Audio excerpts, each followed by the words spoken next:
ஏன் first of all சினிமாக்காரங்கன்னா உங்களுக்கு அவ்வளோ ஒரு மட்டம்? ஏன் உங்களுக்கு நான் கேட்குறேன், உங்கள் ஒய்ஃபுக்கு பிரச்சனை இல்லையா? உங்கள் அம்மாவுக்கு பிரச்சனை இல்லையா? நம்ம வீட்டில் இருக்கிற சகோதர சகோதரிகளுக்கு பிரச்சனை இல்லையா? நம்ம அதெல்லாம் பார்க்குறோமா?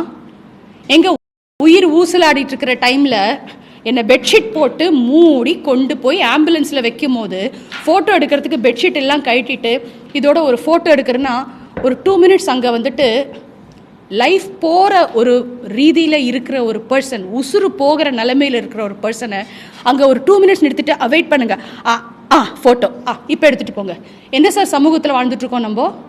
இன்னைக்கு இத்தனை பேர் வந்திருக்கீங்களே, நாளைக்கு ஒரு நல்ல விஷயம் பண்ணும்போது நீங்கள் அத்தனை பேர் என் கூட இருக்கீங்களான்னு நான் பார்க்கணும். நாளைக்கு சமூகத்துக்கு தேவையான ஒரு விஷயம் நான் ஒரு இனிஷியேட்டிவ் எடுக்கிறேன் sir, as a mother, as a woman நான் எடுக்கிறேன், நல்ல ஒரு இனிஷியேட்டிவ் எடுக்கிறேன். என் கூட இத்தனை பேர் நீங்கள் சப்போர்ட்டுக்கு இருக்கீங்களான்னு நாளைக்கு நான் பார்க்கணும். அப்போ அதில் தெரியும் நீங்கள் எவ்வளோ உண்மையாக நான் சொல்கிறது உண்மையாக தப்பானு. எனக்கு மறுபடியும் சொல்கிறேன், நீங்கள் யாரும் எனக்கு எதிரி கிடையாது. நீங்கள் அத்தனை பேர் எனக்கு நண்பர்கள் தான். என் வீட்டில் என் புள்ள ஒரு தப்பு பண்ணால் நான் எப்படி உரிமையாக சொல்லுவனோ கேட்பனோ, ஏன் இந்த மாதிரி பண்ணேன், என் வீட்டுக்காரன் நான் கேட்பேன், எதுக்கு இந்த மாதிரி நடந்துச்சு, ஏன் இந்த மாதிரி பண்ணேன் அப்படின்னு கேட்குறேன்னா அந்த ஒரு உரிமையில் தான் மீடியாவுக்கும் எங்களுக்கும் ஒரு உறவு இருக்குது.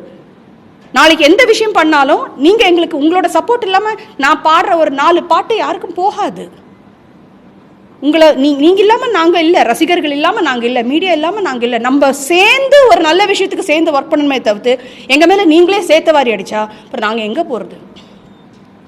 சார், இது ரொம்ப ஒருத்தரோட லைஃப்பை ரிப்பேர் பண்ணுறது இப்படிங்கிறதுக்குள்ளே பண்ணிடலாம் சார். சீரியஸாக